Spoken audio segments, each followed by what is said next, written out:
Kei te ahu pēhea ngā kaupapa e hāngai pū ana ki ngā mahi peti I Wainganui I ngā iwi taketake o te ao. He mea pōhiri ngā mātanga o te ao ki tērā kaupapa, ki rungi I te marae o te papa I Oru I Rotorua I nā kua nei. I raro I ngā tikanga o te iwi First Nation o Manitoba ki Kānata. Mā te whakakotahi mai I raro I ngā tikanga tuku a o rātou tīpuna, me ērā o ngā iwi taketake o te ao kei konei. Tūturu kei reira te rongoā e ki mihi ake nei. If they had their own independent sources of revenue that based on their sovereignty, that they wouldn't need the government of New Zealand to offer a few dollars for problem gambling issues.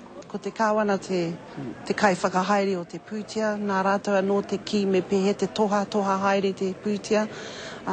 Ko te iwi Māori kei raro e pūtu ana. He huarahi e whai I te atua no ana ki ērā o ngā māngai o te moana nui a kiwa me ahi te reiria. It's a problem that everyone has to work together, from those who run the machines, from those in the top level in the casinos. So it's us versus them to put a challenge together. Unless we have strong, self-determining whānau who are able to take back control over their own lives first, we're not going to make the difference. And for too long we've had things happening top-down. Ko tērā no I puta I te hui nei, arā I te kore e mahitahi ngā iwi taketake puta noa I te ao.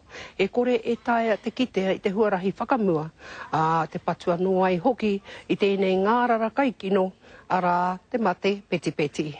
Much of the gambling outlets are placed in very poor communities, and it's quite a deliberate attempt to get Indigenous communities engaged in gambling.